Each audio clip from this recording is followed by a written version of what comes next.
Okay, part 2. Let's go. Trump is your president. My president. Trump is my president. Your president. Is my president for the accelerationism of U.S. imperial decline. I will vote for him. I will vote for him if he runs again. So he was at the UN recently speaking. Yes. This was now just after the Charlie Kirk Theatre. Memorial. Yes. So yeah, he's giving some moments. So he blames the UN for his teleprompter. Yep. And for his staircase. Yes. He says he's ended 7 wars. Of course, he's a great peacemaker. And he also says he deserved Nobel Peace Prize. Yeah, of course. He deserved the Nobel Peace Prize. Yes. And then he says, this is the part where he says where he's always right. He's also really good at predicting. He's really good at predicting things. And now he's blaming China for pollution in America. Yes. He says China makes pollution that gets blown across. Yes. Over the United States. Yes. But my favorite is he's always right. He's always right. Trump is always right. I can't find it. There. It's true. I've been right about everything. He's been right about everything. But why do you say that he's your president? Well, he is my president. Quite literally, because you're American. Well, you were Chinese once upon a time. Trump is great for his honesty. Before when you have Obama or Biden, they talk about, we are for democracy, for freedom, we build partnership across the world. Now Trump just goes out and say, hey, we want everybody to pay. You are all gonna pay. You're gonna pay for the maintenance of American empire. And I think that's refreshing. I appreciate the honesty in U.S. foreign policy messaging. Trump just basically revealed that empire has no clothes. It's a very naked American imperialism, and then for everyone to see. I appreciate that. That's very nice. I also like that about him. So what? This is Evian water. Evian water is Swiss. Is it Swiss or French? I don't know. Evian. I don't know. Maybe it is. Oh no, maybe it is French. Yeah, French. Okay, so this is the Paris edition in China, because for whatever reason, China doesn't have water.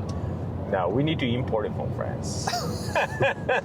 Speaking of which, we are driving quickly, just for context, for this video. Where are we driving to? We're driving to Aksu, the home of Apple.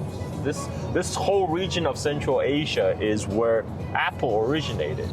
Hang on, apples, the plural, the ones that you eat, not the computer. Right. Also, but Apple products is also made in China. Everything is made in China.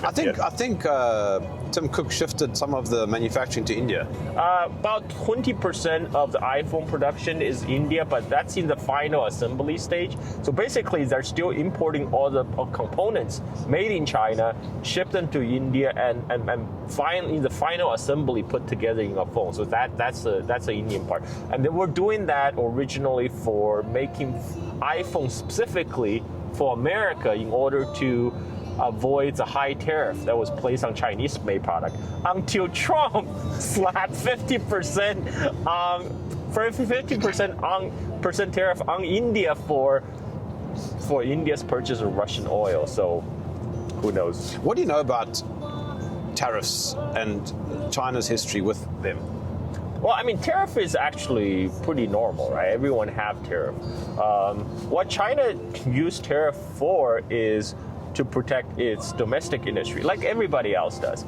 The tariff can work, but provided that you have a domestic industry to protect.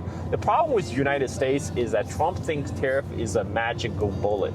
He just need to raise a tariff, and magically all the industry will return to the U.S. U.S. will reindustrialize, but that's not how it works, because U.S. has been deindustrializing for the last 40 years.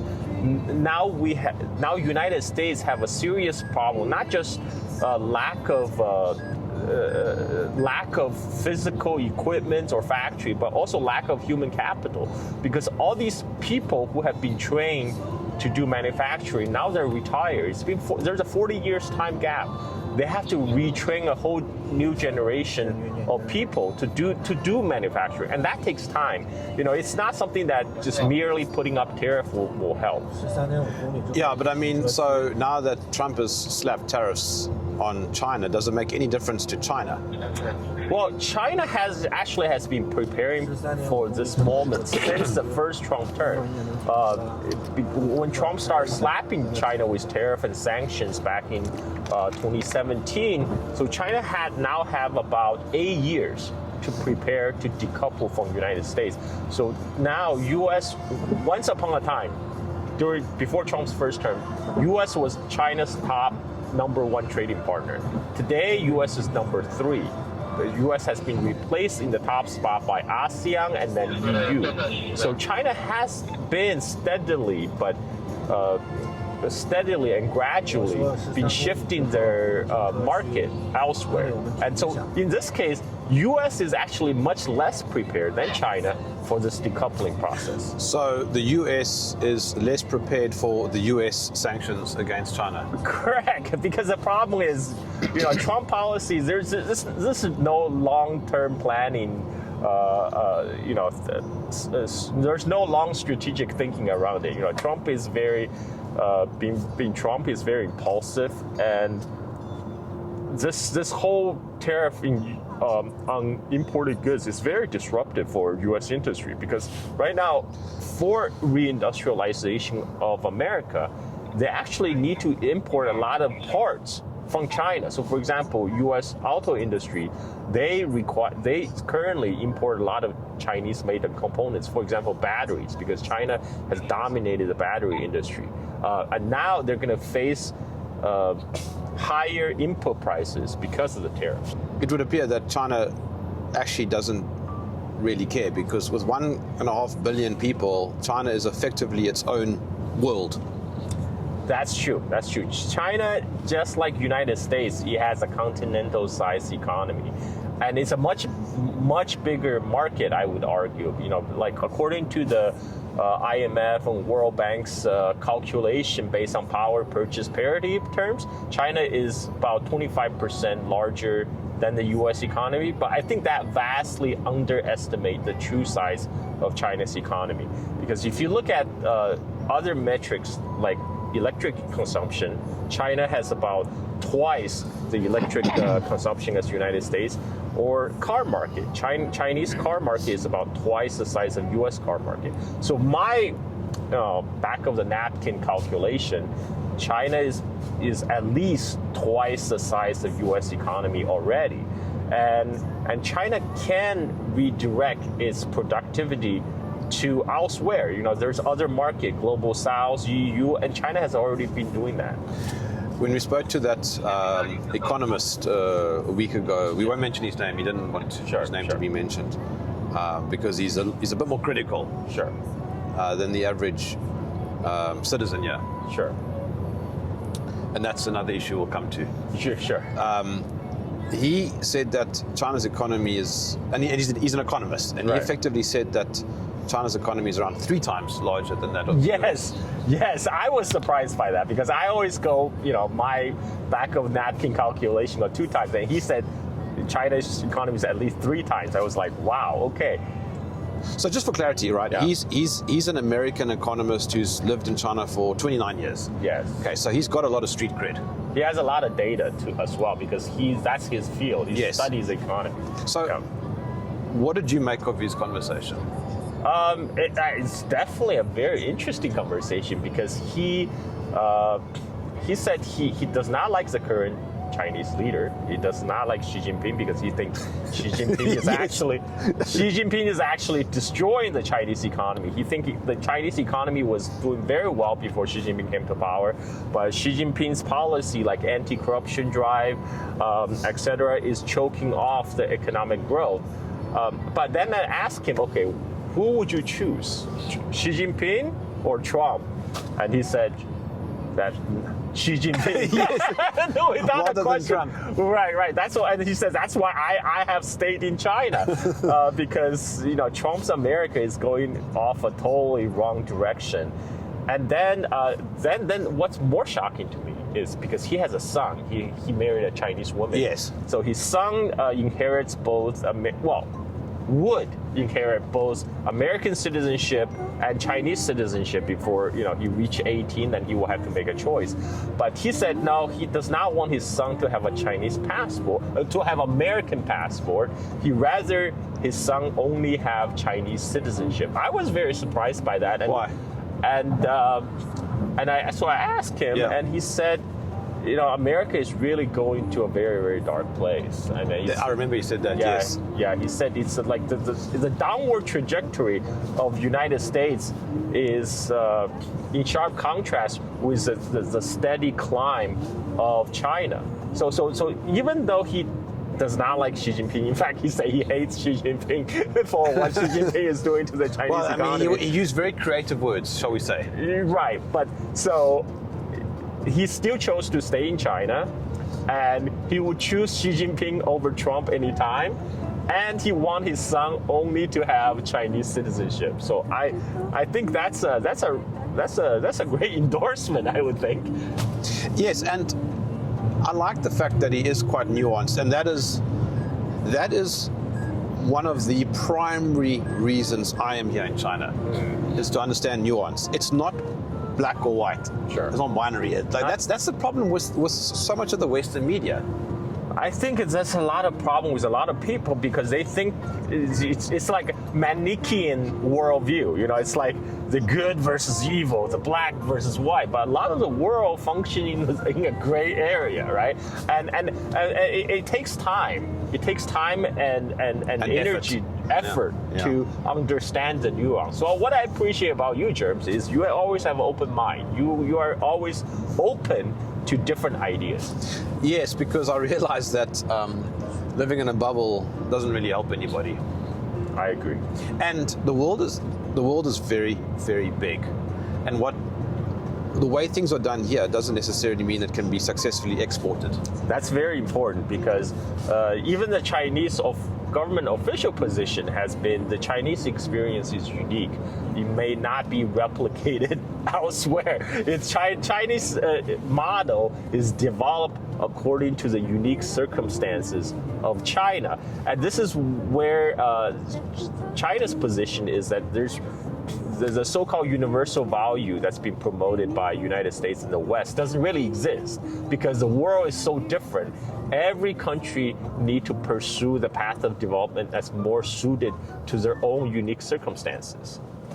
Well, here's a message from that economist that we're chatting about.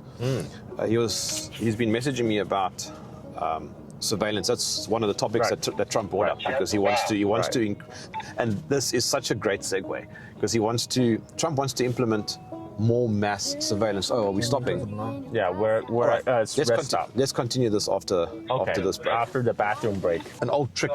Okay. You do this. You clap. No, you didn't. No. Now you ruined it. Just one clap. So what the clap does is that it syncs. Got it. Allows you to sync the sound. Okay, I think we got our cameras. Hey, listen, I see drizzle. Yes, it started raining. And you were saying it doesn't rain here. No, it's very rarely rain here. But this year, the weather is a bit abnormal. They have had a lot of rain in Xinjiang, which is very rare. And the whole precipitation line basically shifted north in China.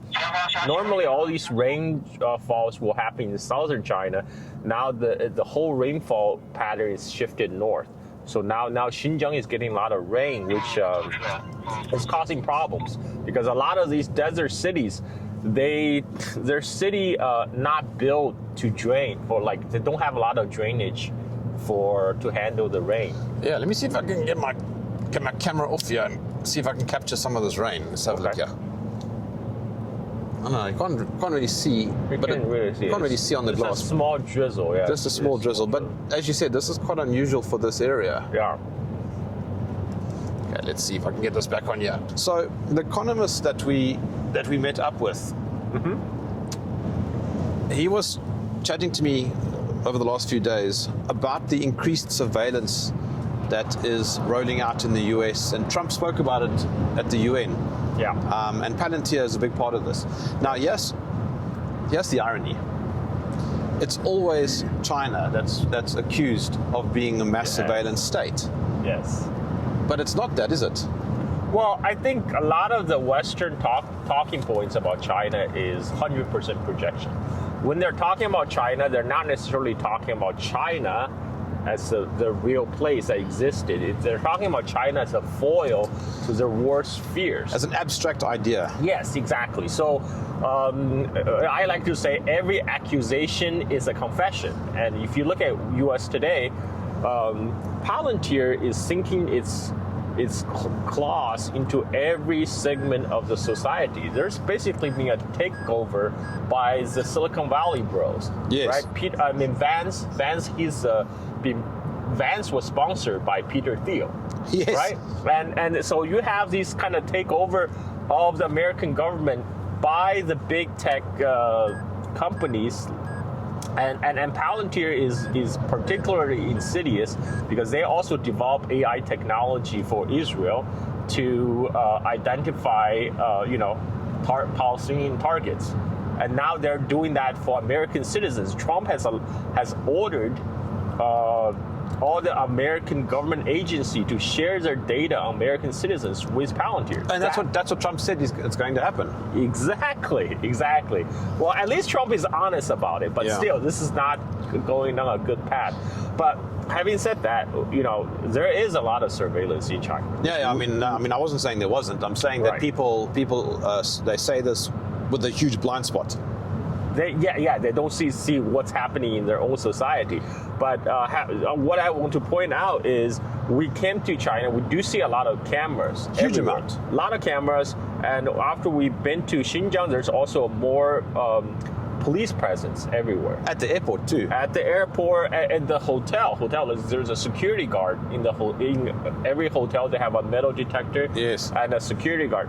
So, but having talking to local Chinese people, they don't feel it's oppressive. For them, their experience is different because they feel those prevalence of camera have made places much safer. I mean, I can tell you one experience. Well, you were there in Shanghai. I left my camera. Yes. For an hour and a half. I left my camera charging in a senior community center for an hour and a half. I totally forgot about it. When I returned, the camera is still there. And I can tell you that was not the case in China 10 or 15 years ago. Like 10, 15 years ago, that phone would have been stolen. And some people attribute it to cameras, some people attribute it to general alleviation of poverty, so people are living better now. But in any case, today's China is very safe. That's one thing I have to emphasize. It's you can leave. I don't recommend you do it, but you can leave your camera and laptop unattended, and when you come back, it's still there. This is very common in China. That's the thing, and I spoke about this last time with you. That just breaks my brain. Is how did that all occur? I think effectively in the last 30 years. Yes. I mean, that is a very fast change. In the last 30 years, crime has not really reduced all that much in South Africa. After 1994, crime shot up, and then it came down gradually, and it's kind of plateaued. But that plateau is still quite high.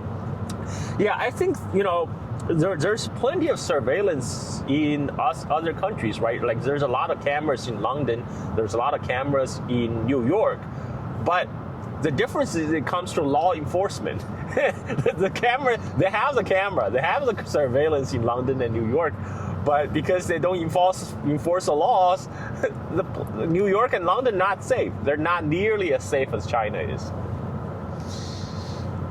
But again, what did they do differently? But I think there's a couple of things. There's also people are living better now compared to 30, 20 years ago. So there's also less incentive to steal. And plus, the prevalence of cameras and in combination with the fact that the people are much more prosperous than before, it just reduces incentive to steal drastically. I think this is my take. But let's go back to the surveillance aspect, because that's pretty important. So something that I've noticed is now, okay, so let me just quickly add a disclaimer. I don't like surveillance. Sure. So for me, I just don't like it. Yeah. But nonetheless, it is what it is. What I have noticed is here in China, there's a huge amount of very visible and obvious, deliberate surveillance. Okay, it's deliberate. What's happening in the US seems a lot more subversive. That's interesting, because you don't realize you are being profiled. I think that might be it. That might be it, because Let me interrupt. Let me give you an example. When I got off the plane, when I got off the plane to land in China, Mm-hmm. a group of guys from, I think it was the Congo, they were asked to disembark first. Sure. And I'm not quite sure why. Okay. But nonetheless, when I got into the airport, I was standing, there's a little form you fill in if you're a foreigner. Arrival card. Arrival card, yes. And one of the guys from that group was standing there, and I had a look at his arrival card, and it had a big red stamp on it that said profiled. There is no political correctness in China. I have to tell you, there is zero political correctness. China is based. Yeah, okay. I'm speaking as someone who holds American passport. I don't care. Chinese government have data on me, because they don't have jurisdiction over me. I'm on WeChat. I'm assuming all my data is all got sucked up through WeChat, but I don't care. Chinese government has no jurisdiction over me because I'm not a Chinese citizen. However, I'm a lot worried about Palantir, because I am American citizen and U.S. government do have jurisdiction over me, and I do say a lot of things that disagree, for example, with the U.S. foreign policy. So that is something I legitimately worry about. Yes, what that economist sent me last night. He said, yeah, but don't forget that the U.S. government now requires visa applicants to list their social media identities, and is refusing to issue visas to foreigners whom they have identified as having said anything negative about Israel. Yeah, so this is why I'm a lot more hesitant to bring my wife to U.S. because she's still an Indonesian citizen and she would need a visa to come to U.S. Luckily we visited a couple of years ago, but now with all these horror stories about like foreigners being with valid visas being deported from the airport, denied entry, I don't want to subject my wife to that, because what if they look at their social media posts? My wife don't post political stuff. She posts about her work, which is making handmade jewelry. But they can easily go from her profile to my profile. Now there's a lot of criticism of U.S. government in my social media. So I don't want her to be like subjected to that kind of scrutiny because of me, because I'm bring her to U.S. So these are the things I do have to think about. With all the increased surveillance in the U.S., are you seeing something positive coming from it though? Yeah, so in other words, you were alluding to the fact that there's increased surveillance here in China, and one of the consequences could be lower crime and basically a safer place to live. I don't see that ever happening in the U.S. I mean, like the government, the problem, I think fundamentally, intention does matter. Professor John Mearsheimer famously say intention doesn't matter, it's all about capability. But I disagree. I think intention do matter, because in China's case, the Chinese government actually do want to reduce crime. I just don't think the U.S. elite cares so much about that. Because, just from the past experience, from the last 30 years, I don't think they really care. I mean, the politicians may say they're tough on crime, but if you look at their track records for the last 30 years, you know, the crime hasn't been reduced, and I don't think they really care about doing anything about the crime. So that is a problem. So they have the capability, they have all the camera, have the surveillance, but they don't care about enforcing the laws. U.S., you know, supposedly a democracy, right? So the people should demand change. But the problem is when you have politicians after politicians promising change. I mean, people remember Obama. I mean, that's how he got elected. I mean, Trump also promised change. But every politicians end up being the same. They say all the right things and then they fail to deliver on their promise. No. Only Trump says all the right things. Only Trump says the right thing. I'm sorry. A vector of surveillance is censorship, and that was one of our economist friends' criticisms of the current president. Yes. Do you? So he was. In fact, he was very optimistic. If you remember, Okay. he says he believes that the next president will loosen the reins on the censorship, and he says it was quite free before around 2010. I'm actually less optimistic than him. So I have been on record of saying I don't like censorship in China. I think it's too strict. But I think the freedom that he was referring to pre-Xi Jinping era, that was a result of social media being very new. So the Chinese government don't quite know what to do with it. You know, traditionally, you know, the government here, they dominate the state. Well, every media in China is state media, and so when social media started to proliferating, they just hasn't quite catch on the significance of it, and they didn't know quite what to do about it.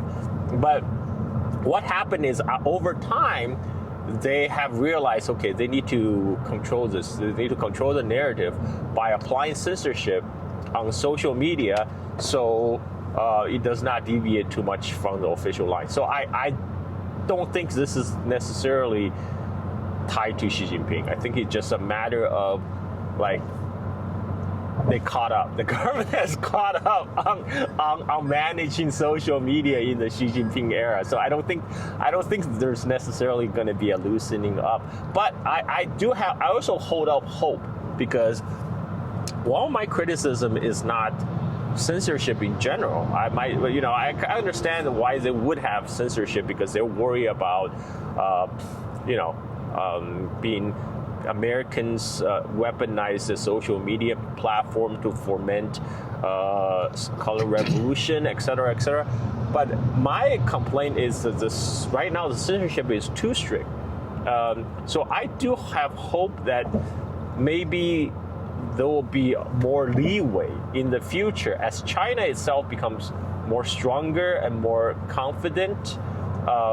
More confident in its own soft power, that you will allow more leeways in terms of different opinions being expressed on the Chinese social media. That is my hope. I'd like to see more censorship. I'd like to see less of the Celine Dion Backstreet Boys story happening here on the music. There's too much Western influence here. We can't have Jenny listening to that nonsense. I don't think that's going to happen, actually, because Chinese government actually don't care about which music you listen to. Yeah, which music you listen to. Like pop culture stuff, they don't care, because they don't see that as they don't see U.S. government can weaponize Backstreet Boys. I think the whole world needs to censor Backstreet Boys, like the entire world. Well, I think Backstreet Boys were like still 1990s, right? Like 1990 or 2000. Jenny was listening to them earlier. She wants it that way. She wants it that way because for her it evokes a memory of an earlier time, right? I mean, like the youngins don't listen to Backstreet Boys. They listen. They listen to K-pop. They listen to K-pop. You're right. But I'm not too opposed to K-pop. You know why? Because I think Anime, K-pop is sort of gateway drugs for the Western audience to prepare them for eventual Chinese soft power takeover, right? Because look, let's face it, for people outside of East Asia, people can't tell the difference between Chinese, Japanese, Korean, and so first you get them hooked on anime, then you get them hooked on K-pop, and then next thing you know, Chinese soft power. Actually, speaking of soft power, NGOs. Okay. How does the Chinese government view them? There was a lot of caution because George Soros famously sponsored many NGOs, and they had been active in China like pre Xi Jinping era. There were a lot of NGOs. So in after Xi Jinping came to power, there was a lot of restriction on these NGOs because they saw what the NGOs. How the NGOs function, how they function basically as a third arm of, the three-letter agencies of United States, and it's especially in its participation in fomenting color revolutions in places like Hong Kong, for example, 2019 protests. Yes. So this is why.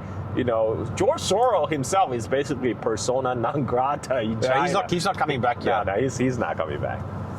He should be persona non grata everywhere. I agree, but he. And speaking of Soros, the NED is quite important, particularly in this province that we're in now. We're in Xinjiang, with a very big Uyghur population, and the NED are one of the big funders of the genocide narrative. Yes, NED, by the way, is the acronym for National Endowment for Democracy, of which Soros is one of the funders. Right, and NED was first spun off basically as like an arm of the CIA. Like a former CIA director had famously said, now the NED can carry on the work where we previously try to do, but they can do it without the stigma of being associated with CIA. And if you look at NED, they publish how they spend their money. So they spend quite a bit of money on promoting all these Xinjiang Uyghur genocide narratives. And now we're traveling in Xinjiang. Yes. I mean, we've been all over. Yeah. There's Uyghur people all over. They're speaking Uyghur every day. I mean, like we saw a gay one too. You saw a very flaming Uyghur. Very flamboyant. Barista. This place is traditionally very kind of conservative Muslim place, right?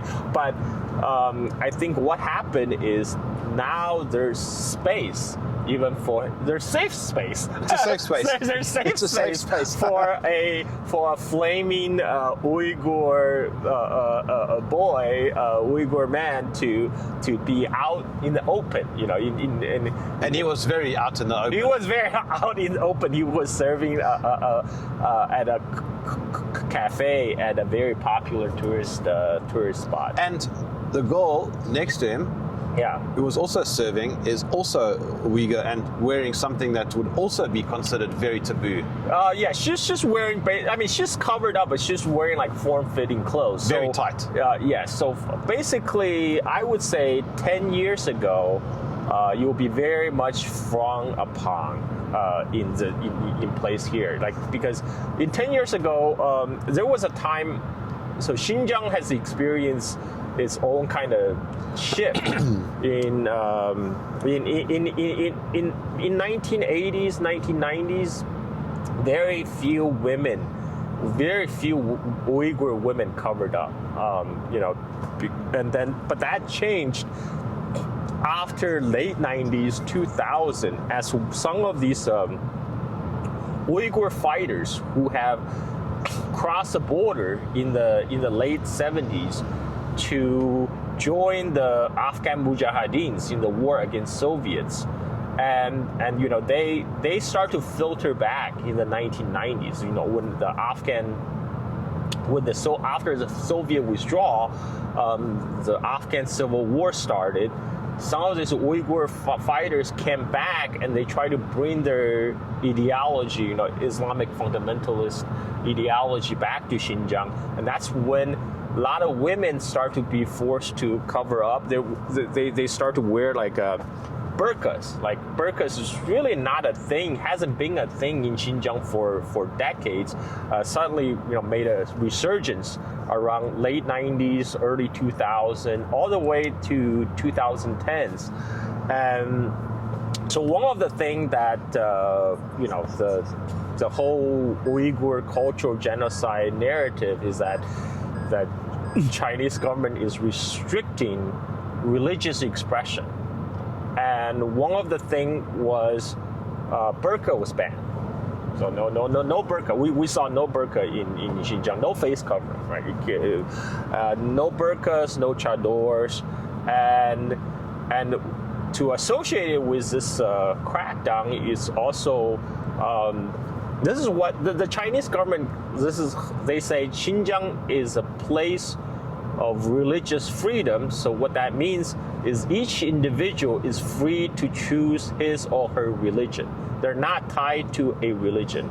Not because you are born into a certain religion, then you must stay that certain religion. So anybody can choose their own path. So I think as a result of that, now you can see a very flaming Uyghur man serving coffee in Kucha. A raging homosexual Uyghur. Yes.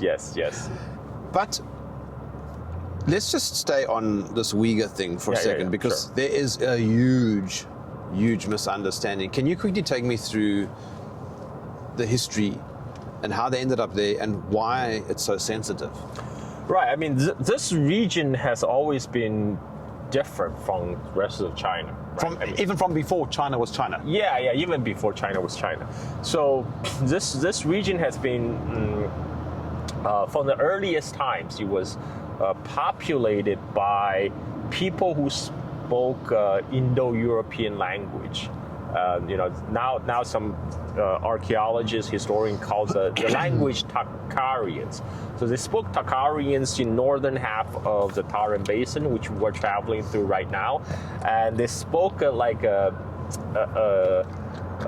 Saka language in the south, in Kashgar and Khotan. And Saka language is classified as Indo-Iranian language, and then around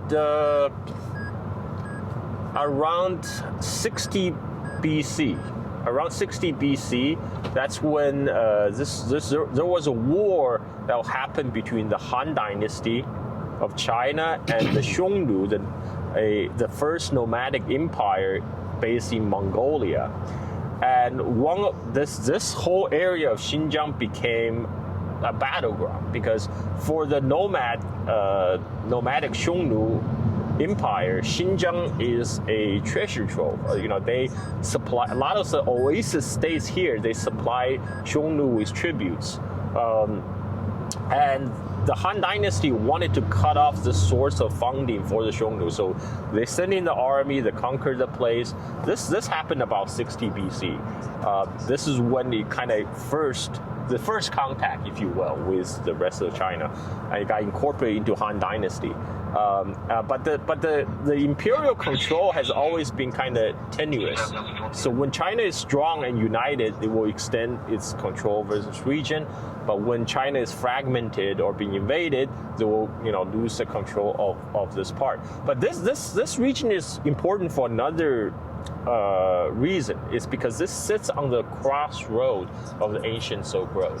So a lot of the ideas, for example, Buddhism originated in India, is spread to Afghanistan, and via Afghanistan came to Xinjiang. So Xinjiang was a major Buddhist region for about 1,000 years. And then Buddhism actually traveled from here in Xinjiang to the rest of China, and then from China to Korea, Japan, Vietnam, etc.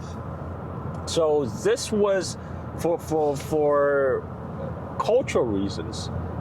It was, and strategic reasons. This region was very important for China, and right around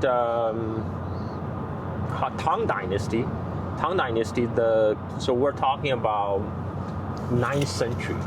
9th century, the Uyghur Empire Uyghur Khanate ruled Mongolia. There were nomadic people who ruled Mongolia.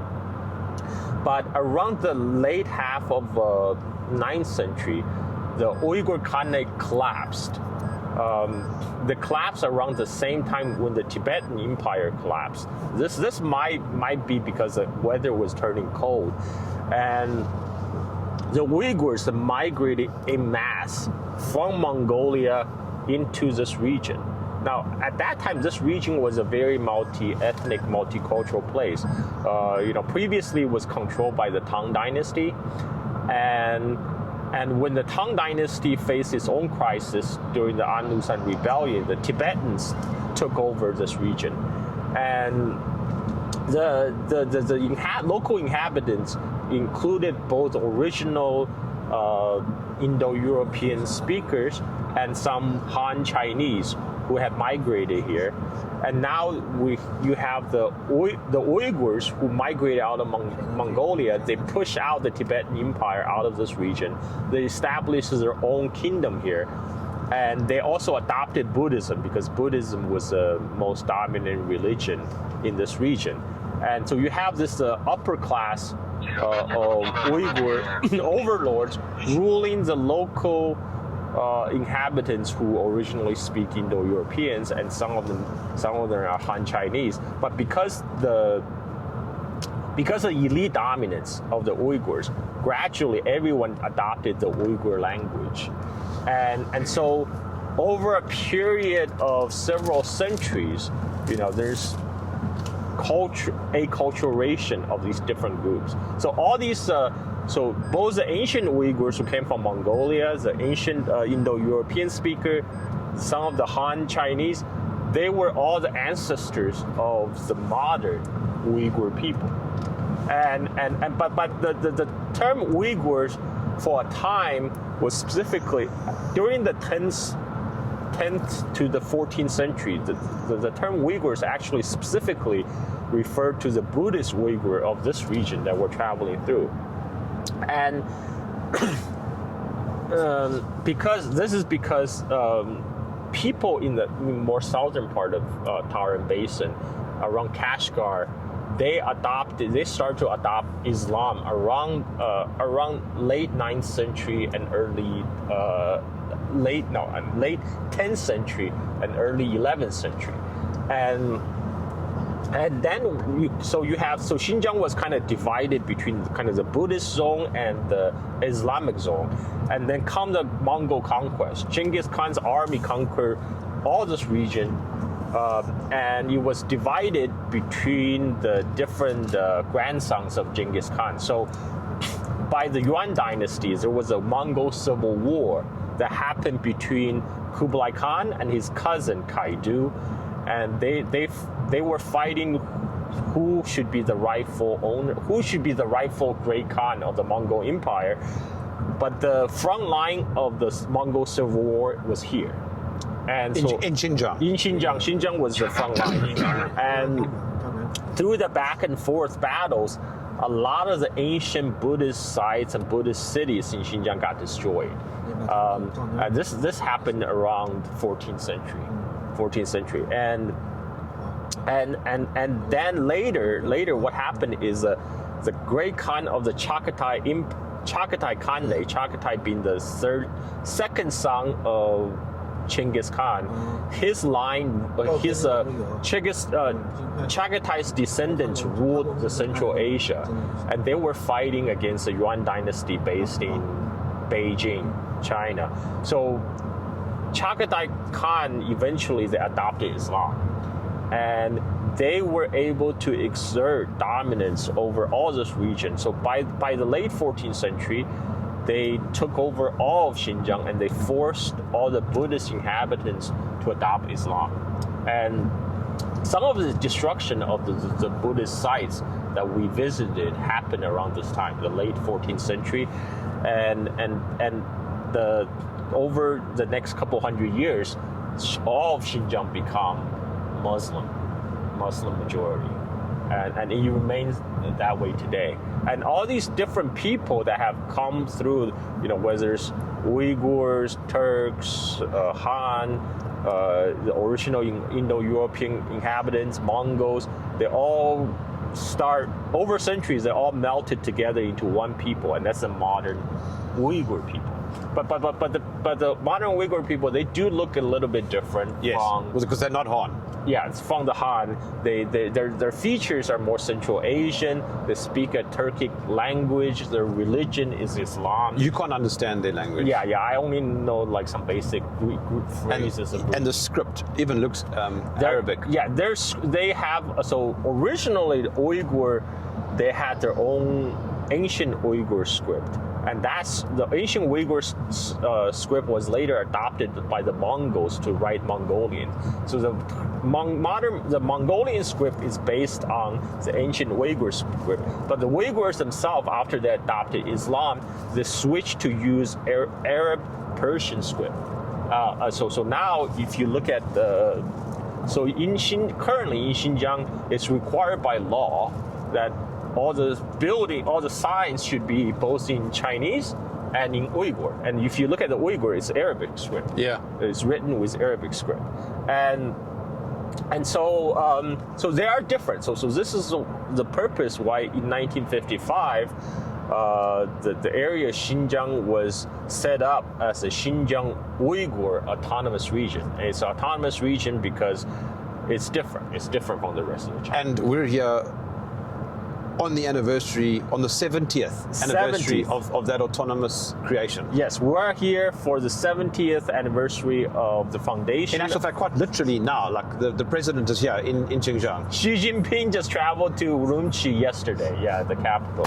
So this is why we can't get some drone footage all drones are prohibited here. Yeah, because of the Xi Jinping's visit, now there's a much tighter security measures. Part of it is like the drones are kind of off limits in lot of parts of Xinjiang. So unfortunately, we will not get some great drone shots, but it is what it is.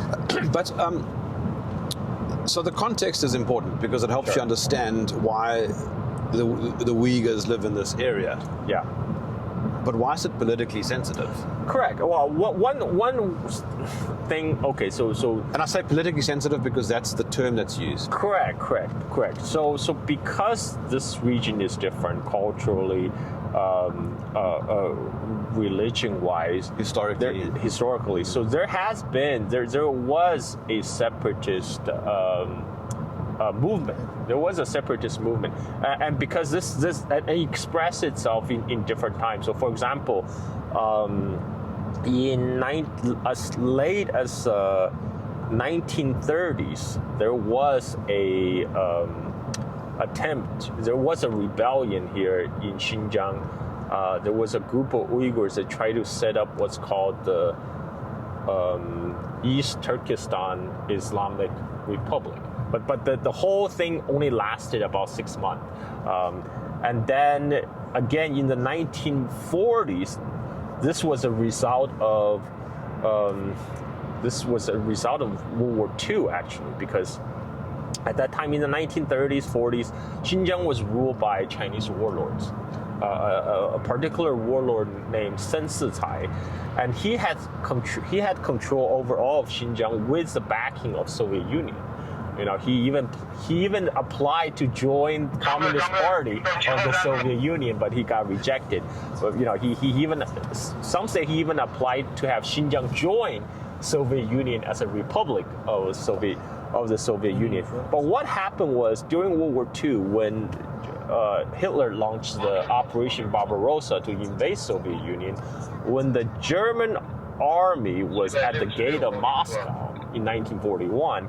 Around the same time, Japan bombed Pearl Harbor, dragged United States into the war. So Sen Sicai at the time, sitting in Xinjiang, he thinks he thinks that the power balance has shifted. His calculation was that, okay, because America have joined the war against Japan, United States is gonna is probably gonna win out at the end. And at the time, the U.S. was allied with the nationalist government of China, headed by Chiang Kai-shek. So, in his estimation, okay, Moscow is under siege by Nazi Germany. Moscow might fall. Looks like Soviets finished.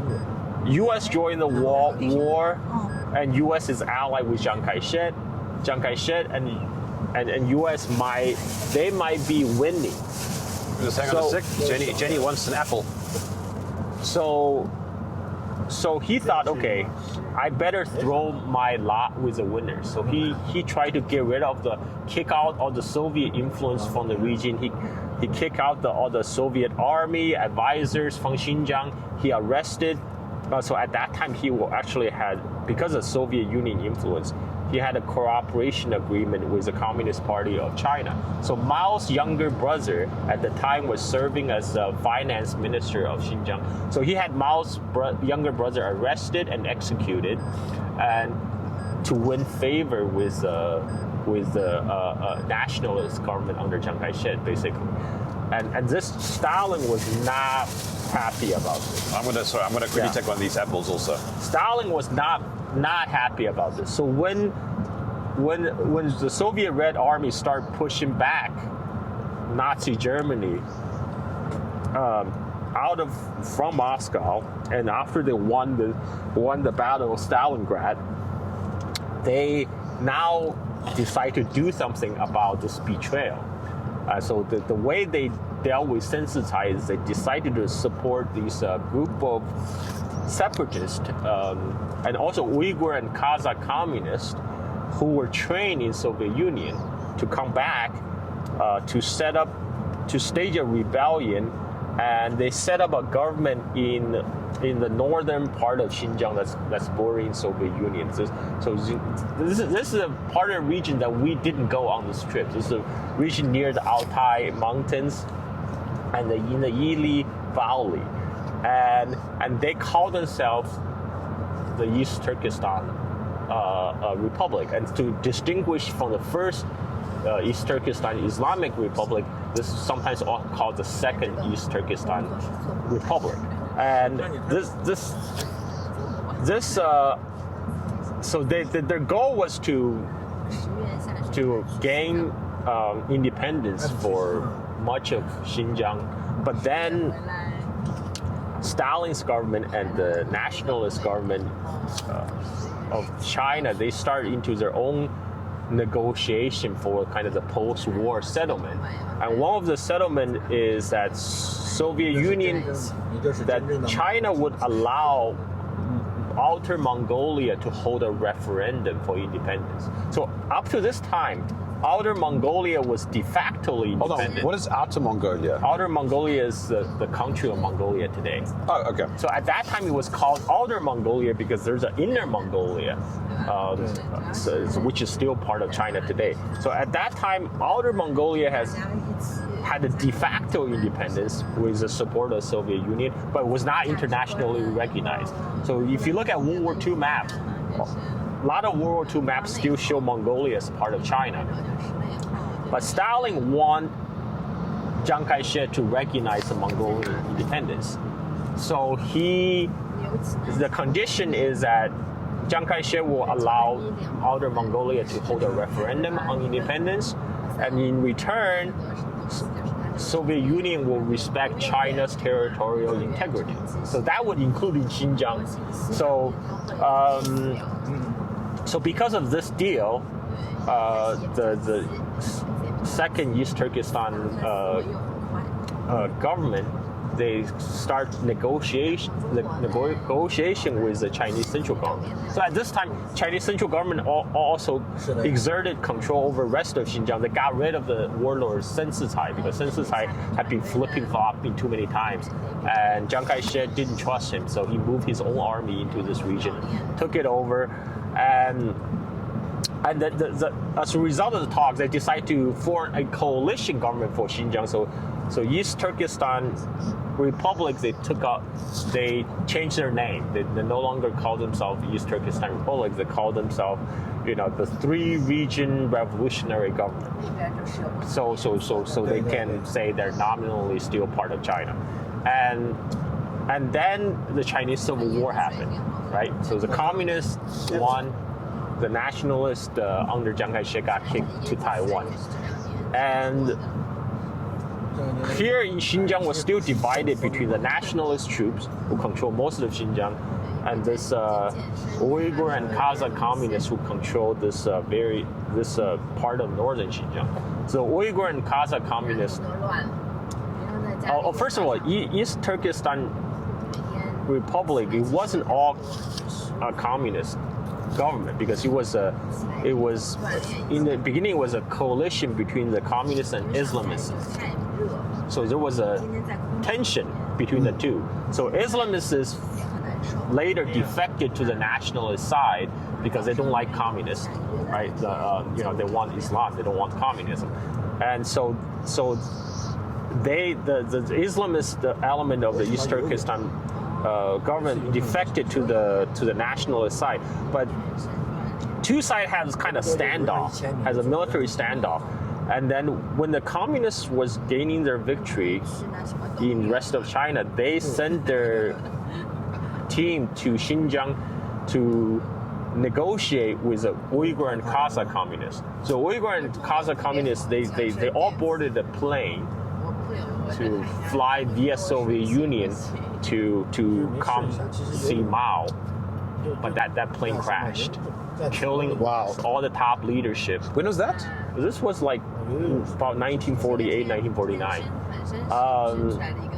Killing almost all the top leadership of the Uyghur and Kazakh communists of the region, except one, the one who didn't board that plane, Sipidin.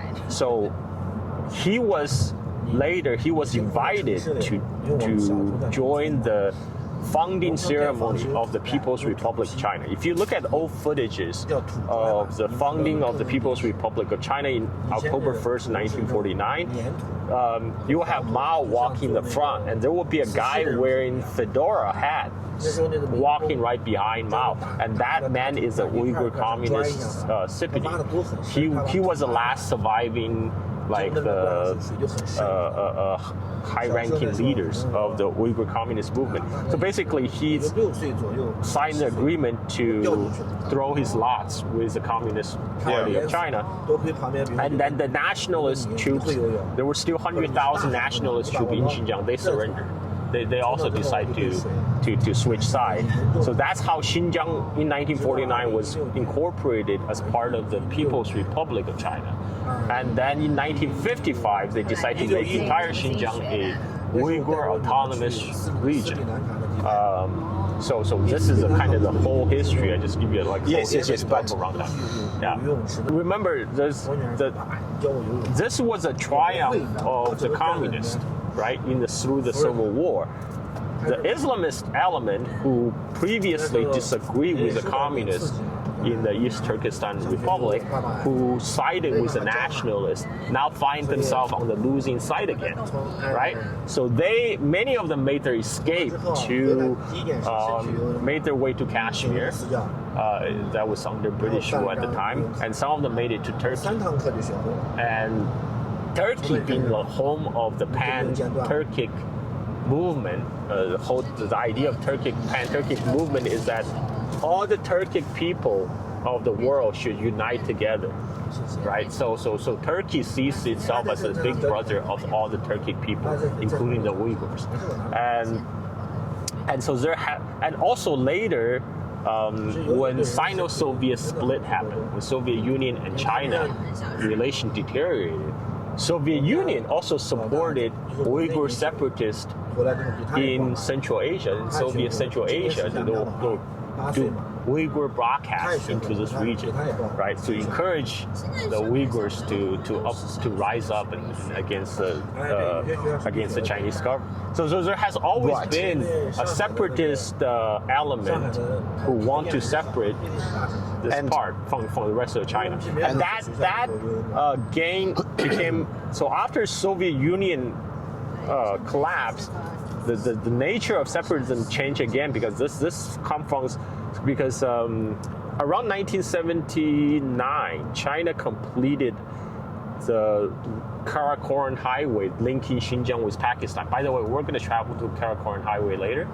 So this highway came in line at a very important time because 1979 was when Soviet Union invaded Afghanistan.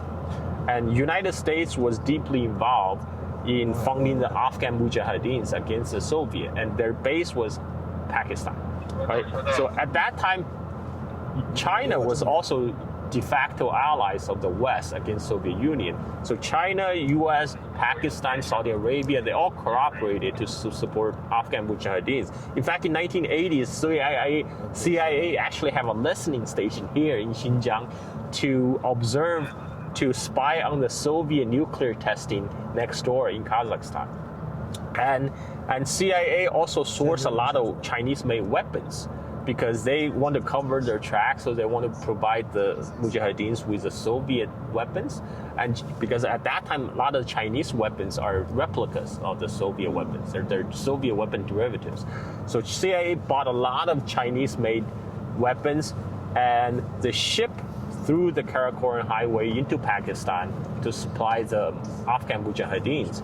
And for the Afghan Mujahideens to sneak across the border into Pakistan, they needed mules, donkeys to carry equipment, weapons. And initially, Americans supplied the Afghan Mujahideens with Tennessee mules. But these American mules couldn't hack the very harsh Afghan climate, so they died in mass. So then CIA come to Xinjiang, they bought hundreds of thousands of donkeys and mules to ship them to Pakistan to supply the Afghan Mujahideens, to carry those Chinese-made weapons for the Afghan Mujahideen. It was a big effort against the Soviet Union. This was the biggest CIA operation before the Syrian War. The Afghan operation was called Operation Cyclone. But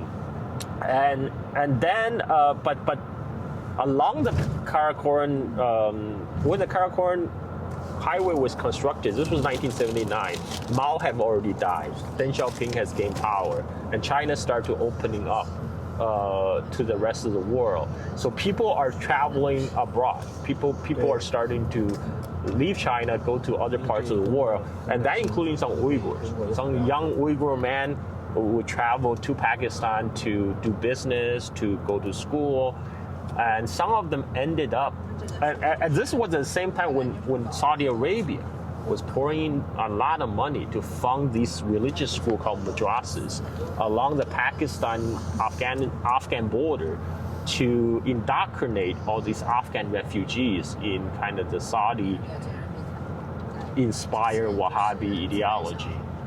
And a lot of Uyghur young men, some of the Uyghur young men ended up there. They get radicalized in those madrasas, and then they cross the border into Afghanistan to fight with the Afghan Mujahideens. And in the 1990s, some of these Uyghur Mujahideens filtered back into Xinjiang. They wanted to do what they did in Afghanistan here. This is when a lot of terrorist attacks start happening, starting from 1990s. Another thing they did was because at that time, during Cultural Revolution, in Xinjiang, like rest of China, for a while, all the religious activity was on halt. All religions was banned in Cultural Revolution. And then after Cultural Revolution ended, everything was opened up, so there was a revival of religions in China, including Islam.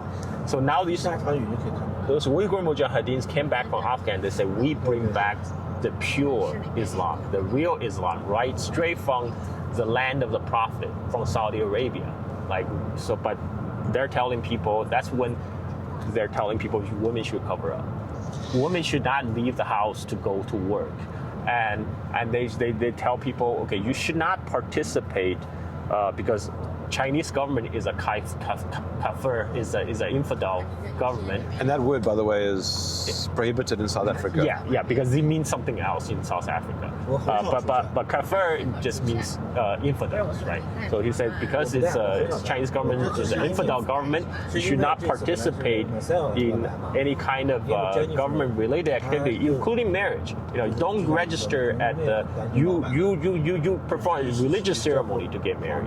Don't go register at the government, and you don't go to government-sponsored schools, right? That's government schools, and we should create our own parallel society. That's separate from the Chinese government. And don't go to the government-sanctioned mosque either, because all the mosques are sanctioned by the government. They're been tainted. They're not teaching the real Islam, because all the imams and mullahs in the mosque, they're all being government approved, so they must be tainted. So you come to us, we give you the real Islamic teachings. So started.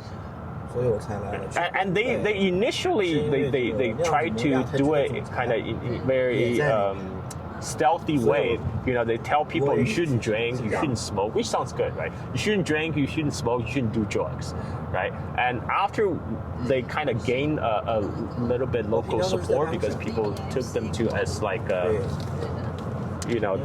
really spreading the message of the real Islam. Then they tell people, okay, women shouldn't leave home to work, they should cover up. And so this is why by 2000s, especially in this part of Xinjiang, a lot of women started wearing burqas, and there's but the real problem is for the Chinese government is a lot of terrorist incidents start happening. The biggest was 2009 Urumqi riot in July 5th. In July 5th, 2008, there was a huge ethnic riot in Urumqi. So it touched off originally because Chinese government had this program to get Uyghurs to work in the east coast of China, because they figure, okay, maybe all this terrorism is happening because poverty. If we eliminate poverty, we'll eliminate the root, the foundation of terrorism. So, but at that time, there were many companies or investment coming to the region. So like, okay, we will just bring the Uyghur workers to work on the east coast China, where there's a lot of factories making goods for export to the Western market. So Chinese government would give preferential treatment to factories that would hire Uyghur workers. But these Uyghur workers will have to be organized, because they first of all they need halal meal, right? They have a different separate requirement. So Chinese government will all organize these Uyghur workers in groups to go travel to work in factories in the east coast China. Now at that time, NED sponsored Radio Free Asia, for example, will spread a lot of rumors about this. They say, oh, this young Uyghur women leaving home, going to the land of infidels, they will be corrupted, they will turn into whores, and so to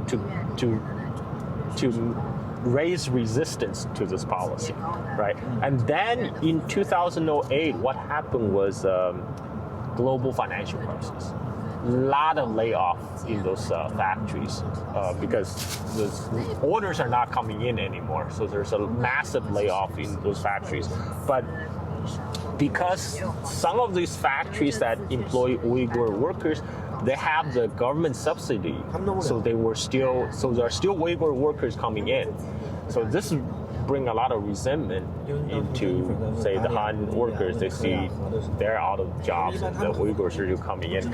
And then there was a specific incident that touched off a riot in Guangdong, which is probably what led to the genocide narrative.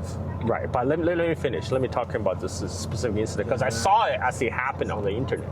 So there was a rumor start spreading that a Han girl went to the dormitory to look for her boyfriend, but she went to the wrong dormitory. So at that time, they have separate dormitory for the Uyghur and the Han.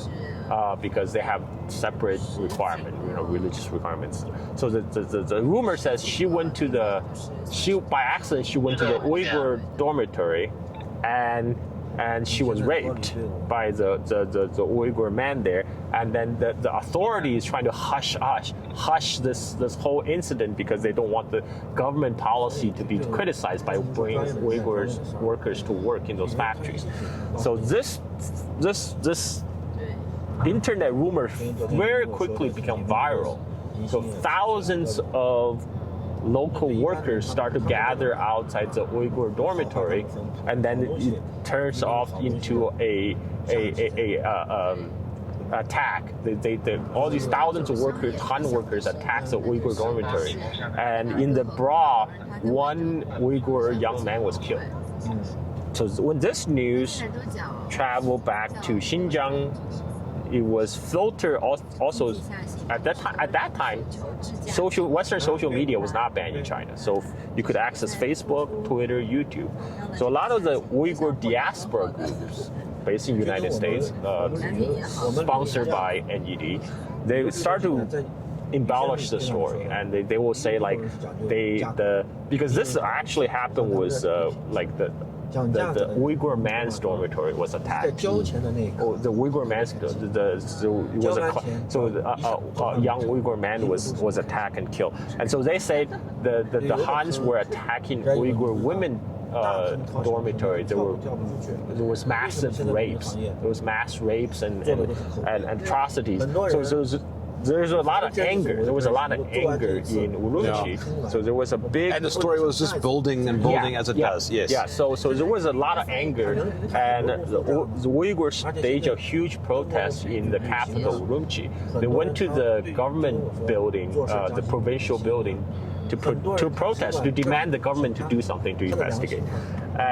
But there was a lot of security around the government building, so they couldn't do anything. So what happened was later the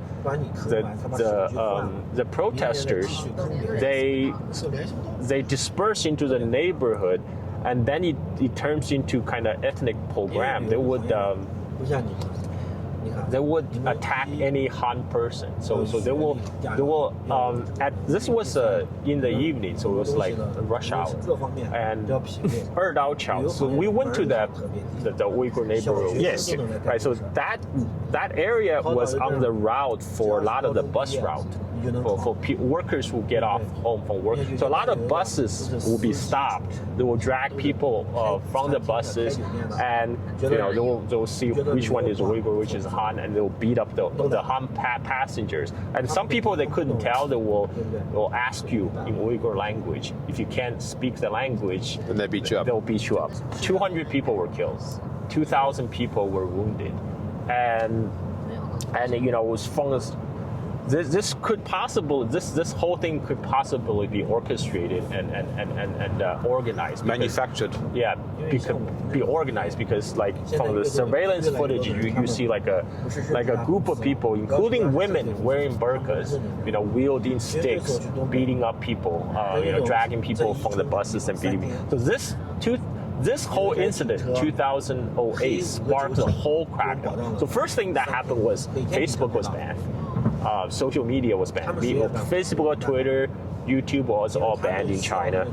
The internet to Xinjiang was actually cut off for a while to stop the rumor from spreading because you have to remember Urumqi is still a Han majority city. So because after one day after the program happened, the Han resident were organizing. Han resident of Urumqi were organizing, trying to do a counter attack on the Uyghur neighborhood. But too bad for them. That's when the People's Liberation Army arrived in Urumqi. So they put everybody on lockdown. They enforced martial law on the city, and this led to the whole security crackdown on the Xinjiang region. Like all the security you saw today, it started from that 2008, the crackdown. And Yeah, I mean, the security at Urumqi's airport is the most hardcore I've seen. Yeah. So and then, but that didn't stop the terrorist attack because there's still a big spate of terrorist attacks, including in 2014 there was one in Tiananmen Square. A group of Uyghurs. Oh, the famous Tiananmen Square. Yes, the famous Tiananmen Square. So a group of Uyghurs drove their van to run into the crowd in the Tiananmen Square because that's a tourist site. There was a lot of people, and so they will drive their van into the crowd. This actually happened before the similar incident were happening in Europe. Remember, like people were driving. So it first happened in China, like Tiananmen Square, and then before 2014, anybody can just walk. There's no fences around Tiananmen Square. You can just walk in. Anybody can just walk in. So today, if you go to Beijing, the access is restricted, and they all started from the terrorist attack in 2014. Another attack was when Xi Jinping was scheduled to visit Xinjiang in 2014. At that time, Xi Jinping was scheduled. There goes our camera. Hang on. We have a camera malfunction. Yeah, let's just quickly fix this.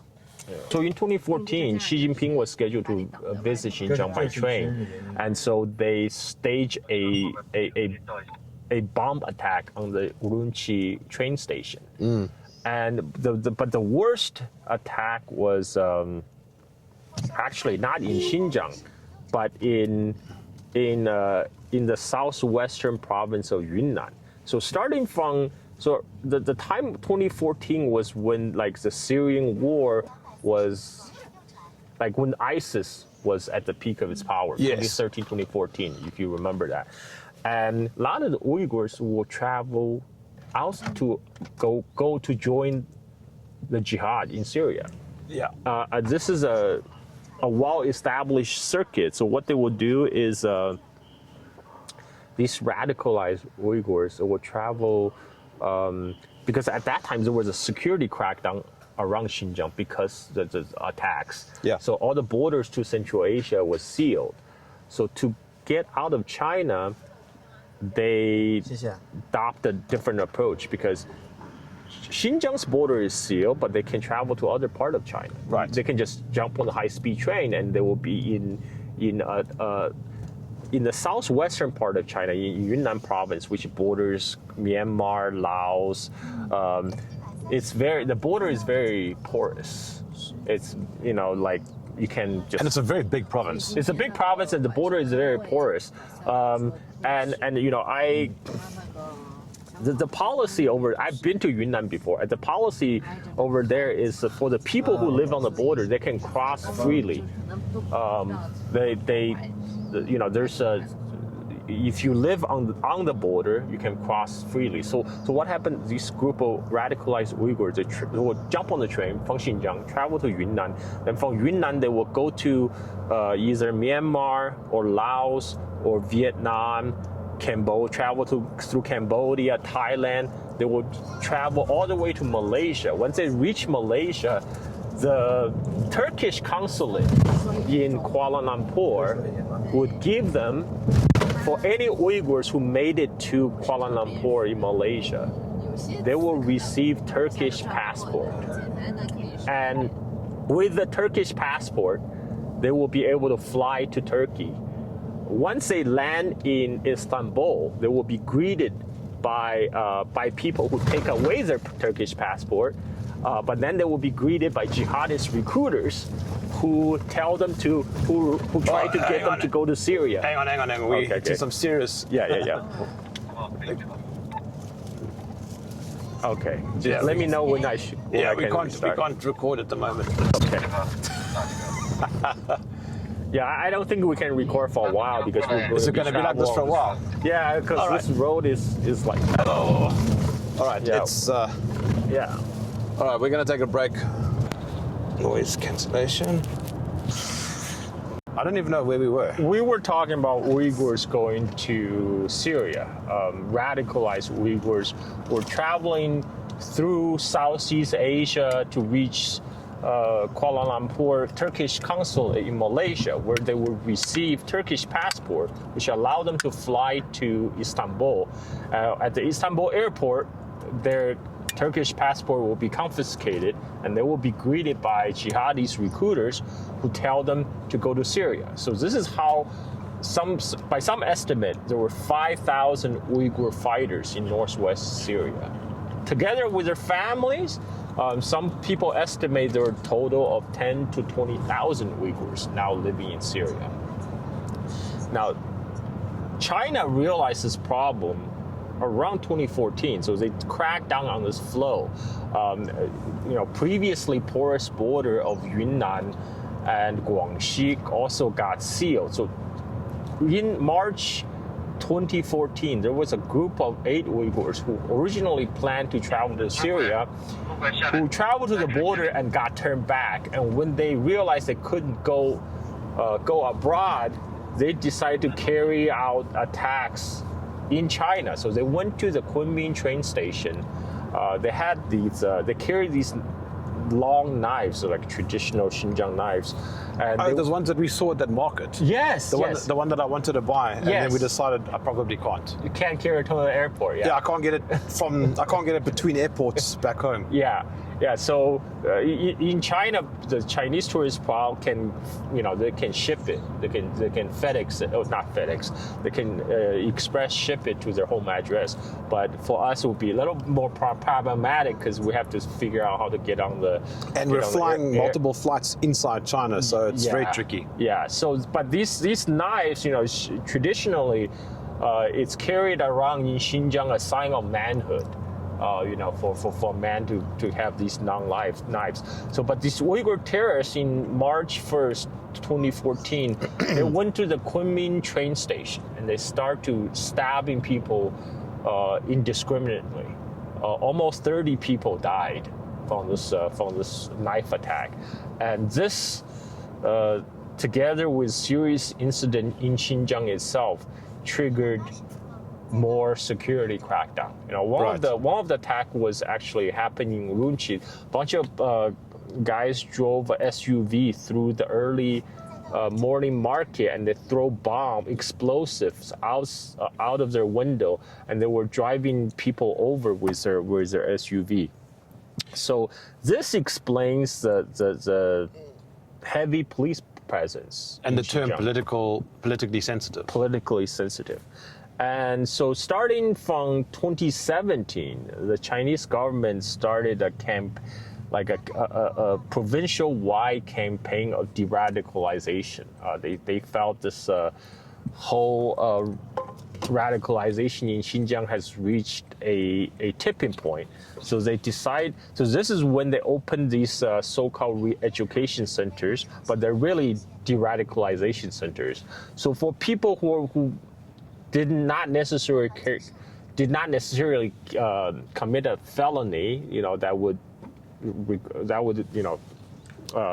get prison sentence. But for people who maybe have some minor infractions, but they deem have been radicalized, they will be sent to these de-radicalization centers. Okay, so the government doesn't like any radicalization, and that's what's going on here. Exactly, but the goal has always been to reintegrate these people back into society. The de-radicalization center wasn't supposed to be permanent. Do you know if they have done that?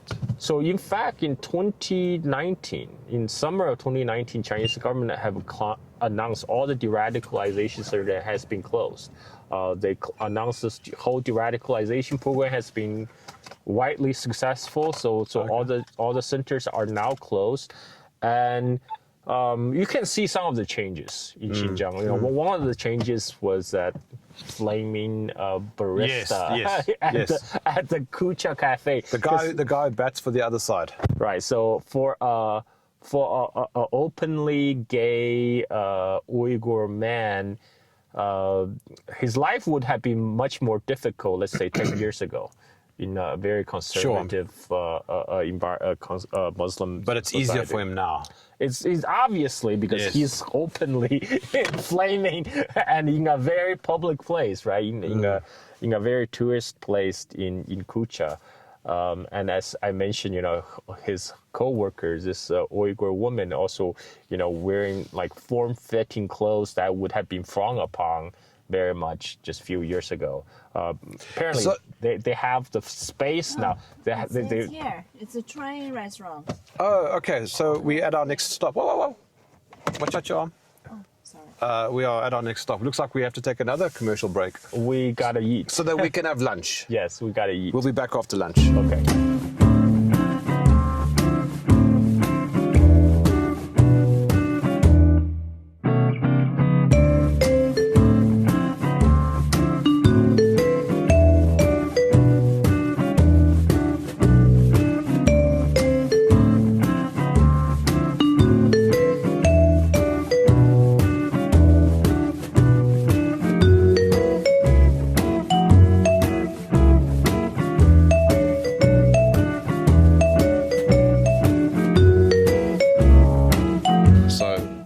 Have passed since we had lunch. We have a situation.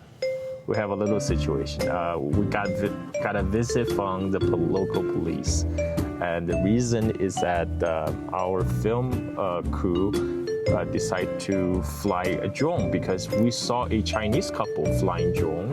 So we thought, okay, maybe it's safe to fly drones here, even though at this time is a very sensitive time period because the Xinjiang government is currently celebrating the 70th anniversary of the founding of the Xinjiang Uyghur Autonomous Region, and Xi Jinping just flew to the capital Urumqi yesterday. So because of that, there's heightened security all around Xinjiang, and many places are off limits for drones. So the natural assumption is this place should be off limits for drones as well. But then because we saw a Chinese couple flying drones, so we thought, okay, maybe it's okay. So, but I mean, also we're just between mountains here, quite literally nothing. Yeah. So we thought we just do a quick drone shot and then that's it. And then we took our time to walk around here. In the meantime, the Chinese police locked onto us. They called our tour guide, says, "Were you flying drones? Why were you flying drones?" And the tour guide said, "Well, we're not with our guests at the moment. We don't know where they are. If they were flying drones, we'll tell them not to." So we came back now, and the police was already here, and we had a big discussion because one of the problems is, okay, put that thing lower so the police don't see you. So one of the thing is that our the cop just drove past, which is why I dropped the camera. The one of the thing is that our photographer is a Russian guy, blonde Russian dude, obviously stood out. Not only he has drones, but he also has big ass cameras because he's a photographer. So there's a lot of question, of course, in a very politically sensitive region. And by the way, those police are Uyghurs, the Uyghur police. So they have a lot of questions, and we were being told by our tour guide to stay in our car, so not to create more confusion and more questions. So this is when you say tour guide, but it makes us sound like we're in North Korea. Driver. Okay, sure. Our driver. Well, because we contacted a local tour group to lead us through Xinjiang, right? This is a private tour group. It's not a government run. It's not state sanctioned tour group. This is why we have a wronging with the police, right? If this is a state sanctioned tour, if this is like we are being accused being CCP shells, we would not have this problem with the police right now. How the hell did the police know we were flying a drone? Yeah, so my guess is the DJI drones are registered when other DJI drones are registered. They must maybe they are uploading their data to like a local data center somewhere. This is my understanding. I mean, obviously the drone is communicating. Right. So they would know if a drones take off in a particular area. And since this is a no drone area, pretty much all of Xinjiang is a no drone area at this particular moment. I think the the ban on drones will last until the 28th of September. So we're unfortunately still within the drone banning days. So this is why the police was on our case. I mean, apparently very efficient, very efficient. 怎么回事啊，师傅？大哥。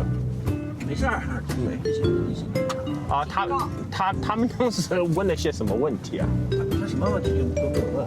哦，什么问题都没有问，就说就是意思是不能飞就不要飞，他也没有说什么。哦 ，OK， 所以就当记录一下无人机的资料。哦，他们没有 OK，so according to our driver, they just told our photographer not to fly the drones and requested to register their drone, so got some of their drone information. Oh, okay, but Yeah. didn't delete any footage or anything. 就没有要求他把那个拍的视频哦，什么都没有，他就是 Yeah, so they didn't ask any they didn't ask him to delete any footage Okay. or ask to see the footage. They just told him not to fly the drones and take down they took down the drone information. We are chatting about the lead up to the security crackdown in Xinjiang and the effect it has on the Xinjiang society. And this lead to the overinflated so-called Uyghur genocide narrative in the West. This is very important though. Yes. Overinflated. Yes. So something was going on which triggered the Sure. overinflation. Sure. I mean, what happened was there was a security crackdown in Xinjiang. This was a response to the terrorism incident was occurring and the radicalization that was happening in the Uyghur society. The crackdown, the de-radicalization center that popped up was to address what was going on in Xinjiang at the time. I mean, could there be abuse? In this widespread crackdown? Probably. I mean, did the Chinese government go overboard in some instances? Very likely. Yeah. But was it a genocide? No, because what happened in Xinjiang and what is happening in Xinjiang pales in comparison of what is happening in Gaza at this very moment. I mean, it's Which is a genocide. which is a legitimate genocide. So for people to say that what's happening in Xinjiang is a genocide is actual genocide denial by degrading the term of genocide, and because we're now traveling in Xinjiang. I mean, Yeah. do you see a genocide going on? I mean, does it look like a genocide? We've engaged with a pile of Uyghurs and it's been absolutely normal. Yeah, I mean, like we travel everywhere. Most of the hospitality workers and most of the shop owners, most of the police are all Uyghurs. And in fact, we got stopped by police today, and they're also Uyghurs. So, and they're all speaking Uyghur. So I don't see any evidence of the so-called Uyghur genocide going on. But this is because the West has tried to construct a narrative based on the security crackdown that did go on in Xinjiang, and they blow it up way over proportion in order to construct the anti-China narrative. Yes. So that's a real important. And a big portion of that that narrative is driven by groups like the NED. Yes, correct. I mean, for example, And Falun Gong. correct. For example, one of the famous dichotomy, like in the Western reporting on Xinjiang, is they would put they'll put the term Chinese police and the Uyghur. Juxtapose. Yeah, juxtapose the two together. So it's almost like, these Chinese are oppressing the Uyghurs without actually telling you the police are actually also Uyghurs as well. This is still very Uyghur society. At least this is the part of Xinjiang we're traveling to right now, which is the southern part of Xinjiang, south of the Tianshan Mountains. This is a traditional Uyghur homeland. still very much Uyghur. I mean, everybody is still Uyghurs. They're still speaking the language. Uyghurs' language is still written on all the signs. On every sign they have Chinese and Uyghur, sometimes in English, but always Chinese and Uyghurs are on the signs. Yeah, and we were discussing earlier that the term genocide actually is fairly empty. Because the UN definition is so broad that really it minimizes anything that perhaps is really a genocide. Well, I mean, when you call what's happening in Xinjiang a genocide, it degrades the term genocide. I mean, like it makes the whole term lose meaning, especially compared to what's actually going on in Gaza. Well, at the I mean, moment, the for UN example. definition includes the word intent. So what's happening in Gaza, there is political intent. Yes. There isn't political intent here. No, I mean, here when the de-radicalization center were constructed, the goal was still to reintegrate these people back into society. The radicals.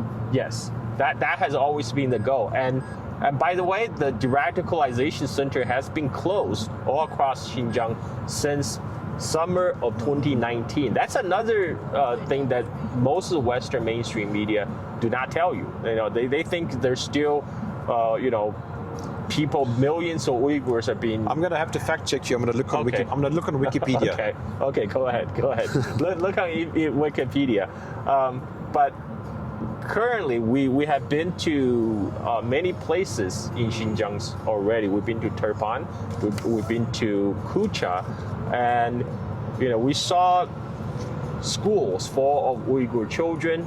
We have talked to local Uyghurs, including Uyghur kids who came to us to talk to us because they wanted to speak to foreigners, especially Germans. Yeah, a white African.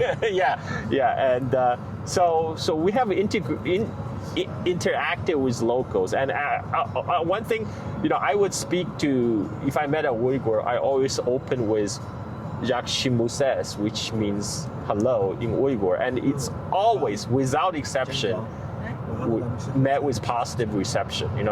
People first express surprise that I would speak Uyghur, and then they will open with a smile, and then that get them the conversation going. So it's really hard for me to imagine that would be kind of the reaction of a people who's undergoing Also, if genocide. there were a genocide going on, you would think that they would be attempting to flee across the border. Good point. That's a good point. Where are the Uyghur refugee camps, right? In Central Asia, for example. There aren't any. Exactly.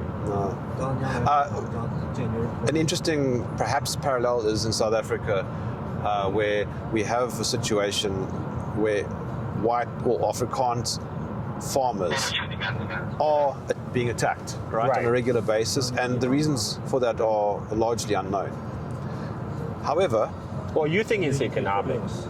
Yeah, I think it's a combination of things, and I think it's foreign interest also to destabilize our agricultural sector. Okay.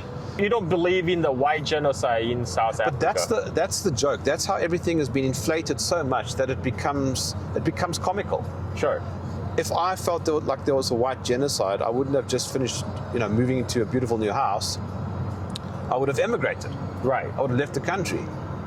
But I don't feel in any way like I'm being targeted specifically to be wiped out. But don't you think these terms, this overinflation of terms, genocide is intentional? Don't you think that's the intent? Because there is a real genocide going on in Gaza. Yes. And yet they're calling, the white genocide in South Africa, they're calling Uyghur genocide in China. It minimizes, Exactly. it basically makes the whole thing silly. Exactly. And I know I'm going to get pushback, so I just want to reiterate. The attacks on South African farmers is very, very real, and it's very, very severe, and it does require a special kind of treatment by the South African government, which isn't happening. Yeah. I want to just point that out. It is a serious thing, and it's very vile. But does it equate to white genocide? No. No, Okay. it doesn't. But by the way, what's your take on the whole attack on the farmers? What do you think are the causes? I don't know, Carl. I've had this discussion many times over the years. So I think that there is certainly foreign-backed interest. The third biggest political party in South Africa, the EFF, which is it's run by a guy called Julius Malema. He once upon a time said on Twitter that one of their biggest funders is, quote unquote, the Jews, and they love the Jews. And we often see this happening when it comes to disruptive narratives. But you also told me that you believe this has to do with economic basis. Yes, I'm coming to that. Okay. Yeah, I'm coming to that. So what I'm saying is I think that there are perhaps foreign-backed interests to destabilize our agricultural sector and to instill a sense of fear. Because when you have scared farmers, you have farmers who are more easily controllable and manageable. Okay. On top of that, I also think that there is perhaps a small sense of hatred that falls back into the apartheid era from the farm workers, but I think that's quite small. And I think another aspect of it is economic in the sense that a lot of farmers still operate in cash. A good friend of mine, Farmer Angus, he lives 25 minutes away from my house, doesn't operate in cash. He's never been attacked, but a neighboring farm to him was recently attacked, and they operate in cash. That actually reminds me because a lot of the Chinese small businesses a lot of overseas Chinese diaspora businesses who often do get attacked is also because they often operate in cash. And a lot of Chinese tourists often became targets of crimes when they travel to Europe or wherever.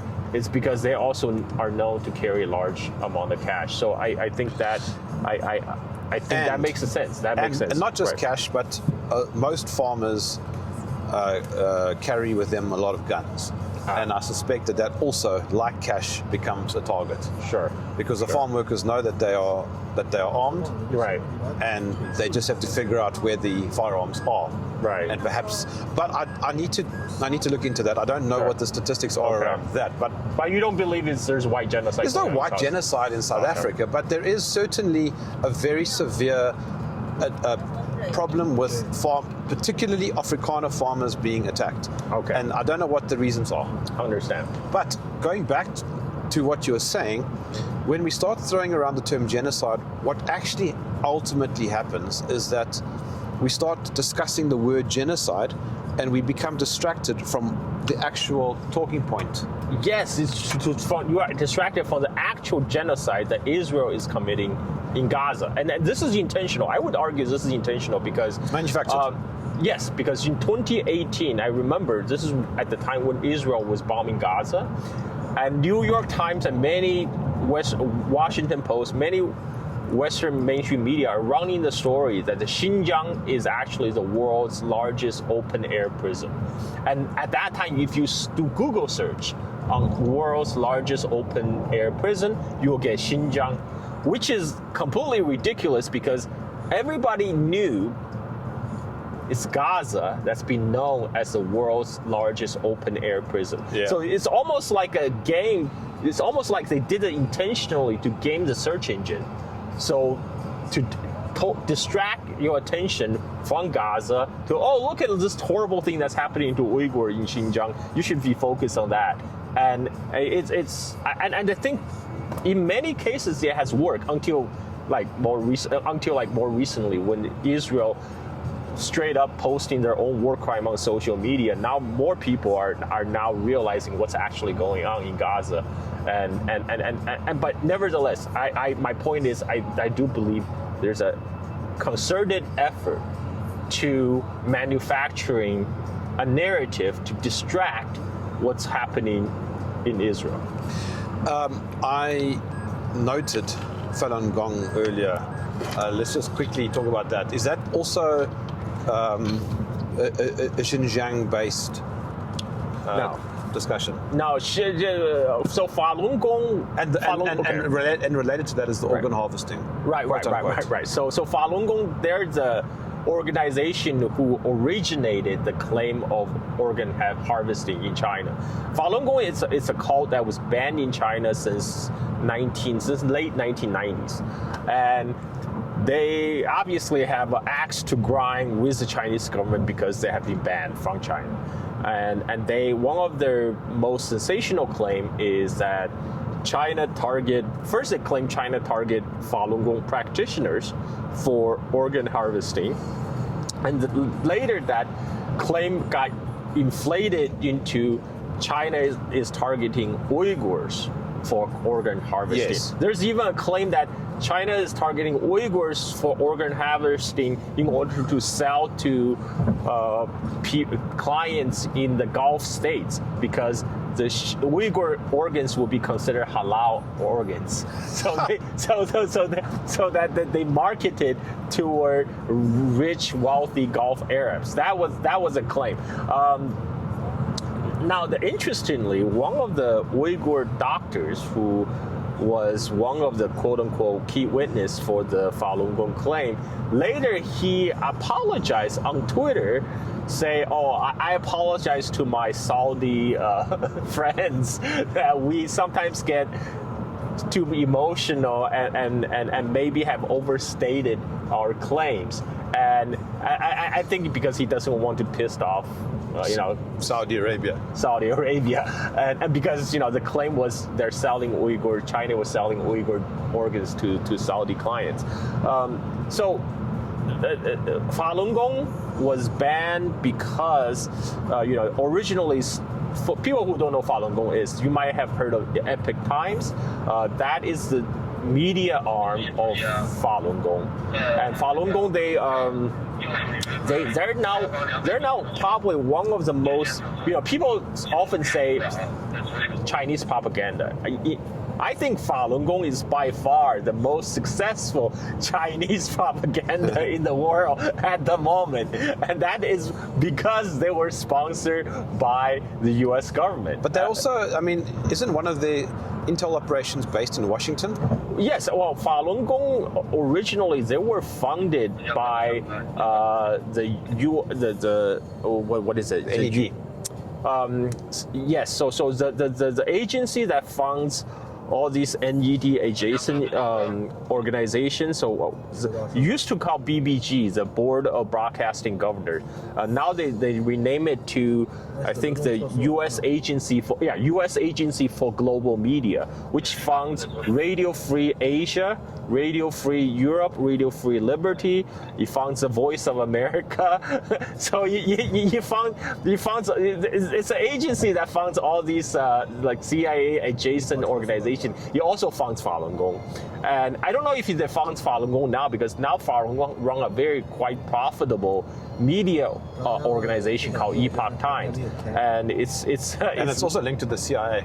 Yeah, of course. That's why they're so successful in media. But Epoch Times, if you actually go and have a look at their China articles, it's always negative. Oh, yeah, of course. They are Falun Gong, and they have very huge YouTube operations as well. China Uncensored, one of the big Falun Gong channel that's out there. Many people probably don't even know they're Falun Gong, but they are the ones who originate a lot of these horror stories about organ harvesting in China, they obviously have an axe to grind against Chinese government because they were being banned since late 1990s. So they were being banned because at the time they were growing very fast. It was one of the fastest growing cult in China. They believe in UFOs or something. Well, they believe their leader could levitate and talk to aliens and all that crazy stuff. But they also don't believe in modern medicine. So they believe their Falun Gong practitioners should not go to the hospital, should not seek medical help, but should just pray to get better. But what happened was in the late 90s, some Chinese journalists ran an expose on Falun Gong. And so Falun Gong organized a large protest to demanding the publication to retract the story and apologize. And when that didn't happen, they organized a larger protest.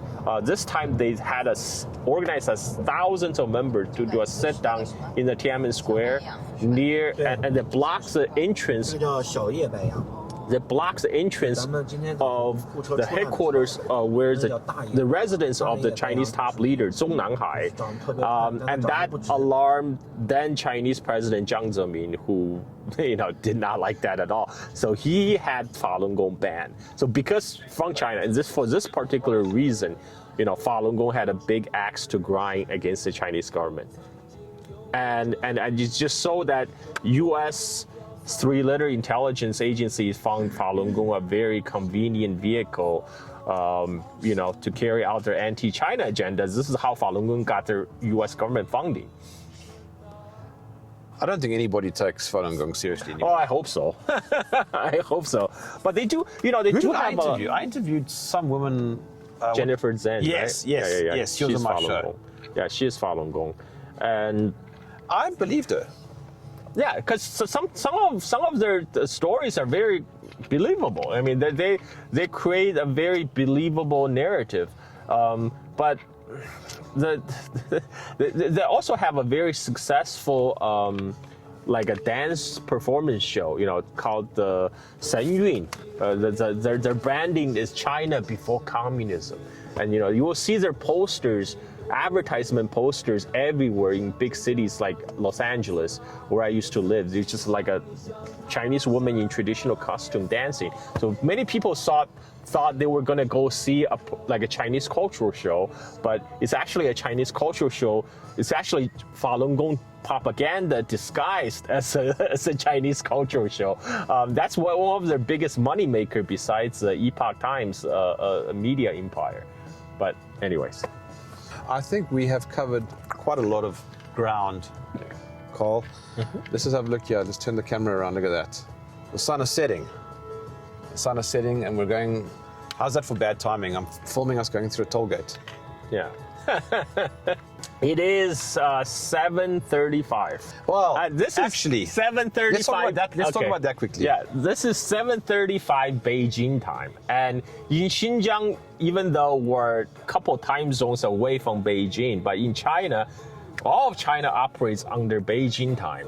So right now at 7:35 Beijing time, sun would be already set in Shanghai, for example, in the East Coast. But in Xinjiang, the sun is still bright because the locals operate what's known as the Xinjiang time, which is 2 hours behind. So 7:35 Beijing time is really 5:35 Xinjiang time. What I mean is the local students, they go to school at 10 o'clock. Because that's really 8 o'clock. It's really 8 o'clock, yes. So everybody kind of just mentally offset by 2 hours, and this is how the reason why all of China, despite China being a huge country and operate on one time zone, is so they can have a uniform train schedule. It is confusing when you wake up in the morning. Yes, because in Xinjiang, every day we wake up right now, 7 o'clock is still dark. 8 o'clock, the sun is just barely rising. End of part 2.